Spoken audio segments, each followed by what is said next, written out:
On a gathering storm comes a tall, handsome man in a dusty black coat with a red right hand. Welcome back to the Sunday Special, and this week we're reading Hellboy and Chapter 2 of Seed of Destruction.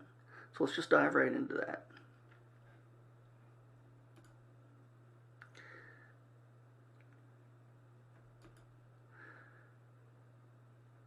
I did my homework before we came out here.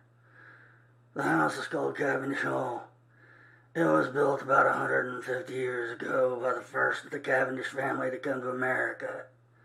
Back then, it stood on a high promontory commanding a wide view of the lake and all the land around as far as the horizon. These days, it's well on its way to having a swimming pool for a basement. It's been sinking since the day it was finished. Oh, did I mention there's supposed to be a curse on the place? Not the house itself, the land, the lake. The local Indians kept well clear of this area for a couple thousand years before the Cavendish family arrived. You may think curses are just so much eyewash, but I don't. I've seen too much that makes me think otherwise. Way too much.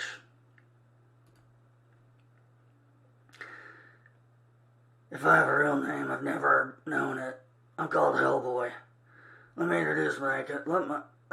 let my companions introduce themselves. Mrs. Cavendish, I'm sorry we're so late. We're from the Bureau of Paranormal Research and Defense. Hellboy called you yesterday? Yes, and you are?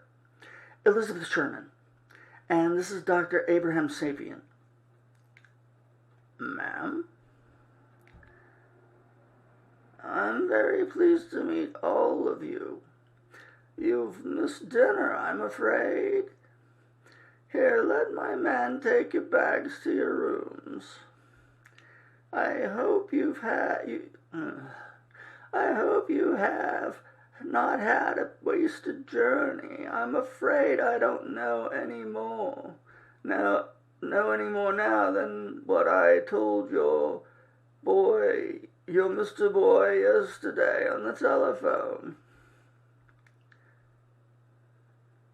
I have no idea who's supposed to be talking. I'm gonna assume this is Hellboy. This is quite a place, but I guess you need a sizable family fortune to finance these expeditions. The expeditions. 9 generations of the Cavendish family believed believed there was something at the top of the world. I don't know how many of them died trying to find it, but it took... Man, I'm having trouble today. Sorry, guys. I don't know how many of them died trying to find it, but the last time they took Trevor Broom with them. The man I called my father. And now he's dead. And you don't know anything about the frogs? Hellboy? Quite all right, my dear. I don't mind direct questions, even when I don't understand them. Your sons, then. You heard nothing from them after the expedition left Bull Harbor? No, nothing. Nothing was heard of any of them after they left the base camp. Another 17 lives on the ledger of the Cavendish family. But excuse me, Dr. Sapien, are you sure you wouldn't like my man to take your hat and coat? If I may say, you look pale and unwell. No, ma'am. No, ma'am, I'm just fine, thank you. Dr. Sapien doesn't care much for traveling.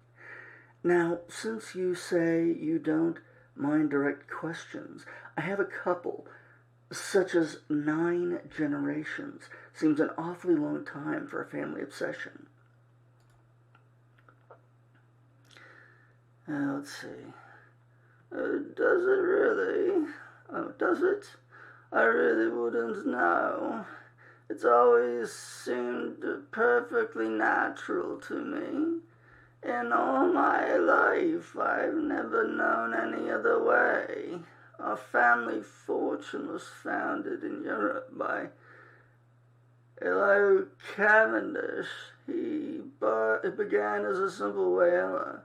By the time he died, he had been master of many great ships. We see a whale eating a boat, apparently. Nice. Holy Moby Dick, Batman. Although I noticed that it's got, like, sharp teeth on the bottom and no teeth on the top, which seems weird. But he was never at rest, never satisfied. His travels had taken him around the world and back 24 times. In strange ports, he learned of strange things. Finally, his travels brought him to America, and here he built his house, this cursed house. He chose this location with great care. No one knows why.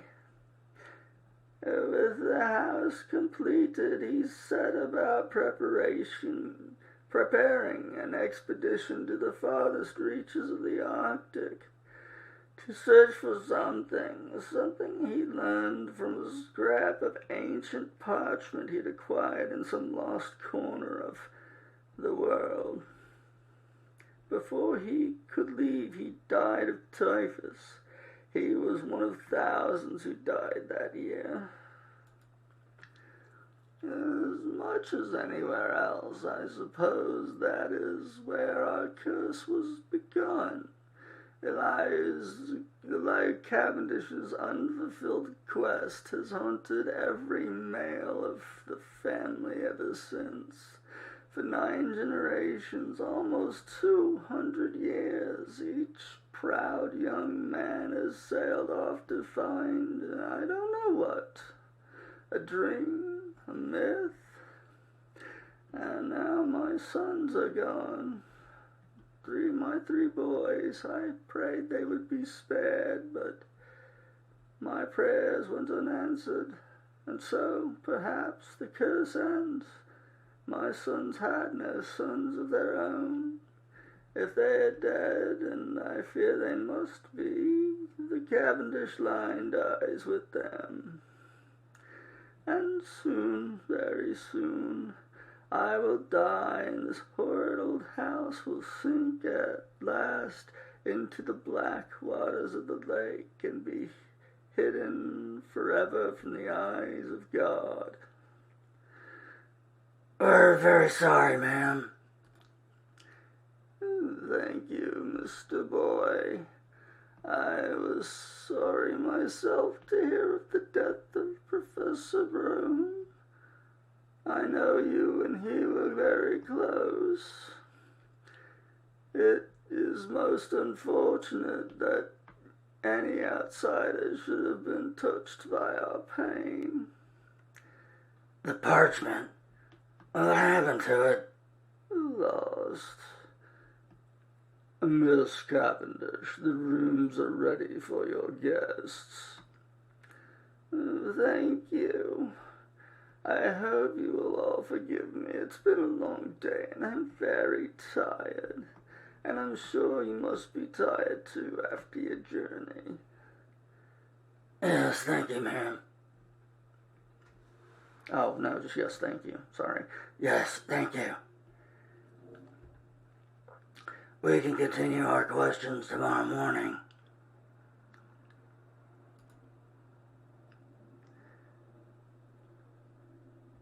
You did well, Emma. You did very well. I am quite sure they suspected nothing.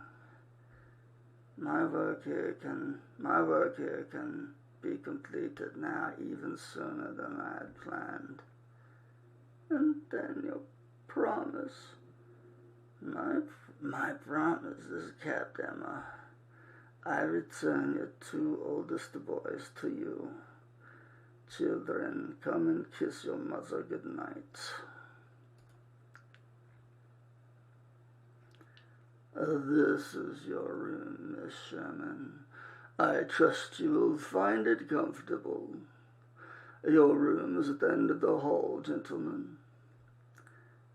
Good night, boys. Don't have any nightmares.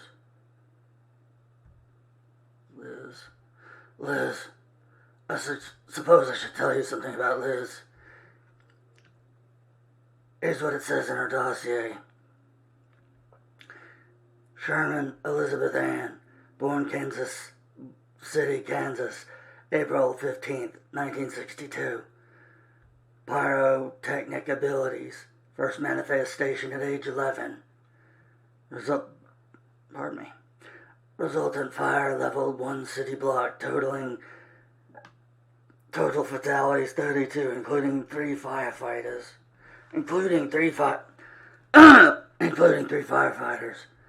Mother, father, and only known sibling, a brother among the dead.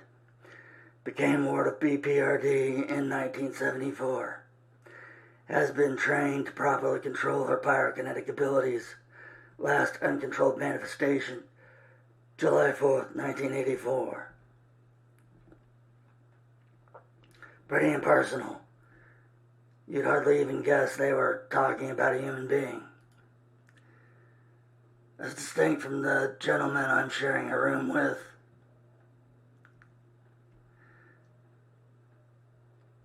Let's see. Oh, okay. What do you think she was what do you think? Was she telling the truth? We don't even know if she has a reason to lie. Damn, Abe, I hate this. I was sure we'd learn something here. Something if we came up here. I guess I could be wrong. Sure wouldn't be the first time. As long as it doesn't turn out like the last time in China, 79. God, that was awful. Did you recognize the butler?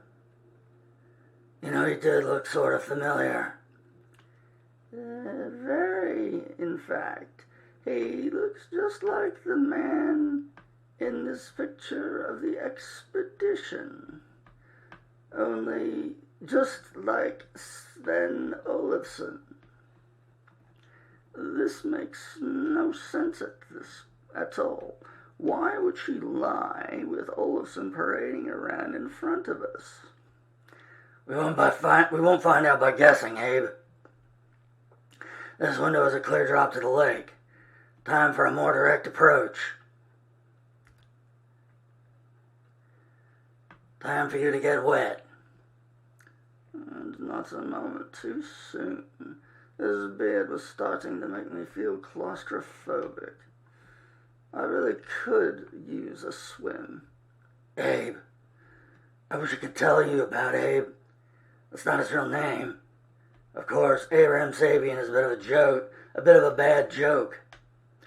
He was discovered when plumbers working in the basement of St. Terrian's Hospital in Washington, D.C. broke open a sealed door and discovered a long-forgotten chamber.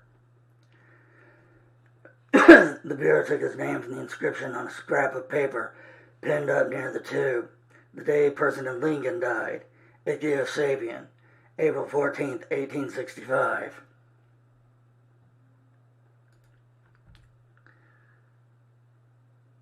From what I saw as we came in, the foundation looks pretty well ruined on the east side. You should be able to find a space to squeeze in. Yes, wish me luck, old friend. I have a nasty feeling we're all going to need it. He doesn't even make a sound as he slices into the water. I turn away from the window and get on with other business. Liz. Me. Abe's in the water. Do you recognize the butler? Of course. Odd that they don't even seem that. Of course, odd that they didn't even try to disguise him. Are we out of our depth on this one, Hellboy? That kind of coincidence. Hang on a second. Huh, now that's odd. There's all these frogs in my room. Frogs! Get out of there! Get out of there now! Hellboy comes crashing into the room, and we've got a cigarette on the bed and nothing else. Well, some frogs. Damn!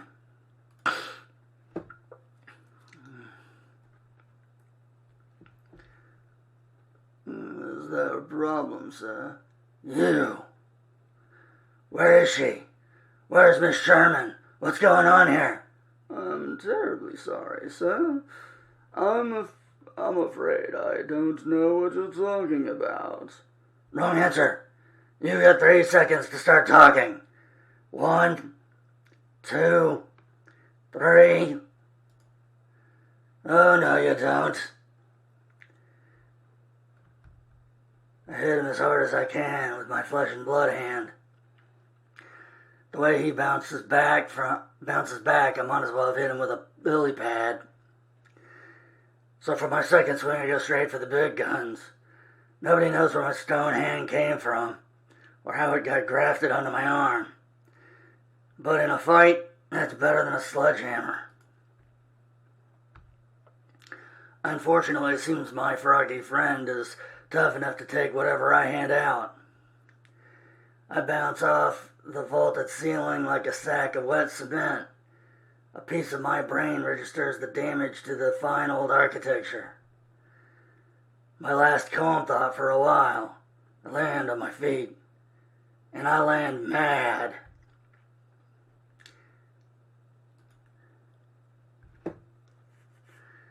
And we're going out the window on a punch. Crack. Or crack, I don't know what it's supposed to be, if he's hitting something or just croaking.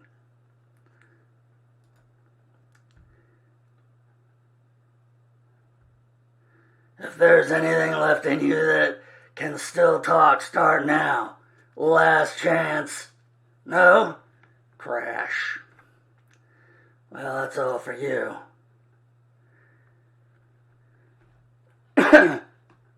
It now seems unlikely I will discover anything of Liz's whereabouts from the transformed butler.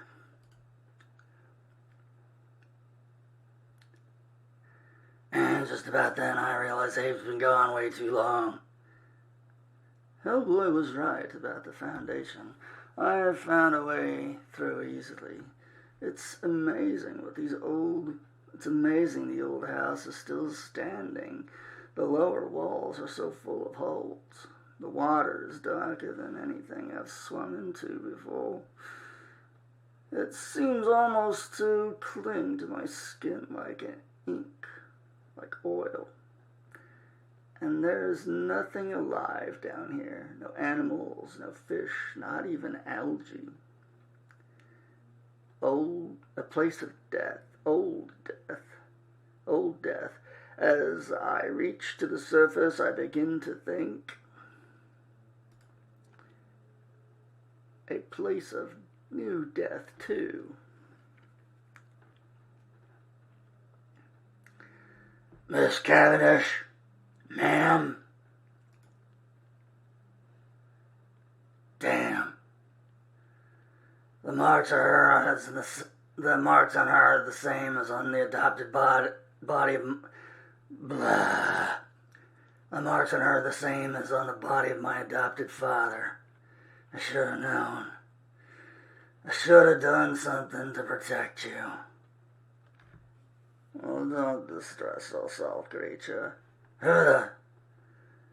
You need shed no tears, Lamma. She died as she wanted to die.